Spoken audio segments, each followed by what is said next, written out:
आयो माई नतिया पपिया मारो ताले माई हटना बाबूजी दहेजवा देख बियावा कोइला मेरे माई बताओ निस्तनिया मेरे के मारो तड़वे गरीब घर के बेटी बनी कोनो अमीर घर के नहीं की हमार रोया डाक जा कूट डाक जाइन जा हाथना हमार बाबूजी गरीब हो के कुछ चीज के कमी ना कैला गाड़ी ले ले घोड़ा ले ले हर चीज कैलन हम ना जानत रही के हमरे के तना मोले के हमारे बा मरियन रे माए कोई हमारा शरणवा नहीं मिलता हो माई पपिया रे पपिया निस्तनिया पपिया मारो तारे माई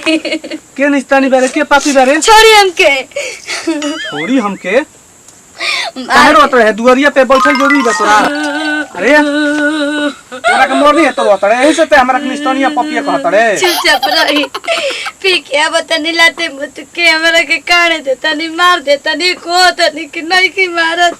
हमर का कसूर रहे का कमी रहे जब रे नशा पाटेला तो सोना बाबू करी ना और पीके आई ना तो लती आई ना हमरा के अरे तू जाना तारू कि भाई हम पी के आई ना तो नशा हो जाला तो तनी साइड रहेला ना तो हम तारे के मार सकत हो हम एक घर में ना रहम अबे हम अपना नैहर जाई हर बात बाबूजी से को अगर हमार बाबूजी जान जाए ना तो रौरा के गुदरे गुदरे काट दे नैहर में बास हो जी बास तो कह हाँ हो जी हम नैहर में गुजारा बात अरे यार अपन देखी हमार तो 10 दुआर खाली दुआर खुला बड़ुए 10 दुआर खुला बे यही से कहा खुला खुला बोला तारू बार बार नैहर में तार जिंदगी पार होई कि ससुरे में पार होई हाँ ससुरा में रोज मारी दुख दी गरियाई लेकिन हम नैहर ना जाई केकरा सोग बाबू नैहर गइला के बोली तब मारला से नैहर पार हो जी जिंदगी पार हो जी तू जो हम अब जाता नहीं हमारी बुढ़ावा बाप का हम कहीं पसंद करके ले आ दलस ना तो हम का साला हम यही से बियाह ना करते हैं बियाह कोई नहीं फंस हट साला जाए तोर नैहर में जिंदगी पार हो जाई तो हो जी तो चल अभी निकल आयो बाबू सेना देखत है नु आय माई आते नु तो नैहर में जिंदगी पार हो जी रे हां हां हो जाए पार आय माई आयो बाबू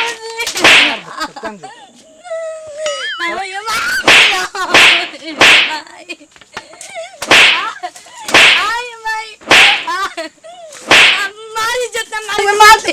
लेकिन आए ना थूक के जाता नहीं ऐसा ससुराल के आओ है देख ले तोरा के जान तोरे का करब तेने से पूजाई करब तोरा हम जानत नहीं त नैहर बार बार भागत रे नैहर में जरूर कुछ चक्कर बा अरे साला तोरा के तो जानत रे हम का कही हमार बूढ़े बाप पैसन बे के पसंद करलस ना त हम ओही घर जानत रही कि हीरोइन लेखा बिया तो पक्का गुंडी होई बाबूजी हां बोले बात कोई के मन करत रहे तकरा पूछे वाली बात रे बोल दानी घर में बड़ा सुन लागत ना और दीदी के बिना और ई बात सही कहतली जाय दे का करे अपना घर दुआर चल गेल बढ़िया कर आ तोरो के सुगर सागर दुल्हा देख के बियाह कर दे का करे के बा तार का होई फिर अरे हम तो पर का करे के ओई तरह खातरा बनावत रहा ना बाबूजी ऐसन दूल्हा ढूंढे नु जे घर जमाई बने अरे तारो के देखे हमरो के देखे चल देखा बोछरे दुल्हा हाँ। ऐसे बात नहीं ना तो तारो के देखे वाला कोई चाहिए ना हां यो बात सही पता बा बाबूजी दीदी के बारा फीके काज ने अंदर से माना नु बहुते तनी घबरात जाय देना ऐसन बात है ना आई मगरुआ ना तो करे से फोन लगाओ जी कल जी ये बच्चा तन लगाओ ना बच्चिया के दू बात कर ले जी ना उहे करे के पड़ी हां ए बाबूजी तनी कुछ गेहूं चाउर बेच के एगो फोन ले ली और ठीक होते अपना के दूसरा से बतिया के चक्कर में जाला दूसरा जगह जाए के पड़त त उन करा घर वो 10 के बहाना बनावे अरे लागे रे सा अपना जाने बने का रुक के जानते क्या करब कल्ला होले त गहुआ बेच के आ जाके न मोबाइल ले ले ज्यादा महंगा ना है आज हम पूछले रहनी हां 8000 क्या जे 8000 रे कैसन भाई अच्छा रे त बड़का रहे आज बट्टा मानी रे खदाई तो बटा माला में है से फेस फेस कैसे देखैबा ना एम बतियाई फोन हेलो ना हम जौन कहे मुहनी अच्छा ठीक ऐसा बात है चल तनी चल घरे आ त गुरुवा त आ ना मत चल ना काम कनी आधार कार्ड में तनी देखियो ओकरा में कितना उम्र हो गला पेंशन वाला कुल देवे के अरे ओकरा में पेंशनिया के पैसा आवत तहार आ तो वो गड़बड़ा है कतन देखिए ना चल हम झूठो काम दबाव अबे हम देखो तनी कि नहीं को आवत चल देखिए तब मैं कुल अमरूद के पता ही गिर जाता ना बाहर तो चिकन लाड़ी तो बेकार लगी क्या समझ में नहीं हाँ बाबूजी ओ बाबूजी निसनिया मेरा के आई रे बचिया अरे लो जरा हे बाबूजी अरे का भइले अरे कैसे रे पाउंडे कैसन करवा में हमर बियावा कोइलो बाबूजी अरे गरवा तोरा बढ़िया रे का हो गइले रे आई हम आई अरे रो जा निसनिया पपिया मारता हो बाबूजी अरे तेरा रोदल तक करे जब आवे फट गेले बचिया मारी के मैं पिटिया मारे फोड़ले बाबू बाबूजी ये सर बात रहता ओकरा के दवाई देई बाप रे बाप क्या कइले बचिया धके गटिया फोड़ता हो बाबू चुप रह बचिया चुप रह रे ना ये बाबूजी हम वो घर में ना जाइम हो बाबूजी आपन गलवा माथा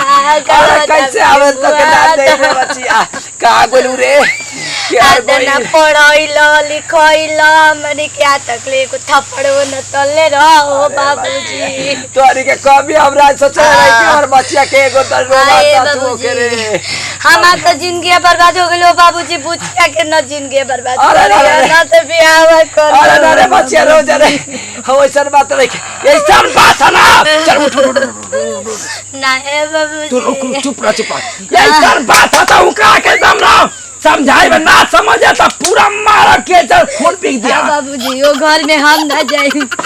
चुप वो खाली मौगा मोबाइल चलावता दूसरा लड़की के चक्कर में अरे तू पड़ल चुप बा रह ओकरा के एक नंबर में डाल दे ना तो सार सरत रह जाइए भला भला की के दूसर बियाह कर दे बढ़िया बा केन वो कागल को दे के हम लेके जाता कॉल गइल बा ये बाबूजी किसी अरे बचिया चटे हुए बाबूजी अरे बहिन आल भी रे कथी ये बुचिया अरे तेरे पाउन बहुत मारने वाला रे बुचिया रे हमर रानिया अरे हमर खाने में रे अरे तू बियाह मत करिए रे बुचिया तोरे जिंदगी में दर्द होता ना अरे बदले में तो गलवा रे काहे ना मरलू हो तू दीदिया झाड़ू से उठा के न दो गला के ना दिया के बैठा के अरे बचिया हमार माई बाबू ये संस्कार ना देले बड़न की मरद के हां हाथ आई संस्कार देले के पिटा किया जा हैं अरे तू चुप रहो घर तू देखिए ठीक है हम ओकरा के ले जाते 4 गो आदमी के बटोर के आ ना जब पहले समझाइए ना समझे तो ओकर गांव का समझाए के नहीं क्यों करे समझाए वाला दिन गइल वो नतिया के बेटा के झोटा लसार के मारा पूरा पंचायत में लेके जाए कैसो करे ओकरा पे ऐसे रहो तू अपन घर देख तू जा काम नहीं के तो बोला हम चलो तू काजे मिलाई के तू अपन घर बढ़िया से देख सुधारिए देम सर हम ओके लेके के करा बारे के में जाता नहीं हमारी इज्जत पर बम उछाल दे बना ओकरा के मारा बाद बाल बड़ा रहा हां ठीक बा मार के ठीक बा चल पहले जो घर देखिए बच्चा की करत रहो नतिया के बेटा के मार गरासी के काटे दी है हम ये कहते बानी बच्चा ए पाउन ए दोगला पाउन यारा यारा का हाल बा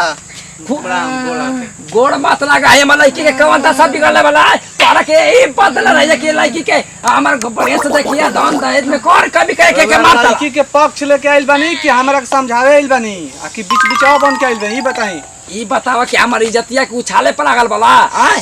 हम उछला तनी कि हमरा घर से भाग के ई उछलस कि हम उछल लेबे तो तू काहे के मारा जवन हमरा लड़की में कमी रहता काहे ना भैया तू दमाद हवा काहे ना हमरा के फोन करे काहे ना कैला हम ओजा के नंबर नहीं जानत रही सब नंबर मांगत रही देबे ना कइलस देवे ना कैलाश हमर लड़की के मार मार के बताओ कितना सोना नहीं लड़की हमारे ए जे आके पूरा पतला दुबरा गइले दादा आए एगो थप्पड़ ना मल रे हमर लड़की के दशा हो गइल अपने घरे रखेला कहत ये जिंदगी हमर बाबू घरे पार हो जाई त पार करी पार हो जाता तोहरा के बियाह कैले रहती है यही चल रहती ना कि ऐसा तू दुल्हा मिलबा तो हम कहत नहीं ना कि हम अपन लड़की के दूसरा से कहीं बियाह कर रहती कदी इतना जब बोलता रहा ना हम फंसा दे बहुत दूर तक ले बता तनी पहले फंसा दे तो लगभग चक्की में आटा पीसे बता तनी पहले समझावे आज बनी 4 गो तारा गांव के बोलाओ तनी पंचायत फंसा दे तो हम छोड़ब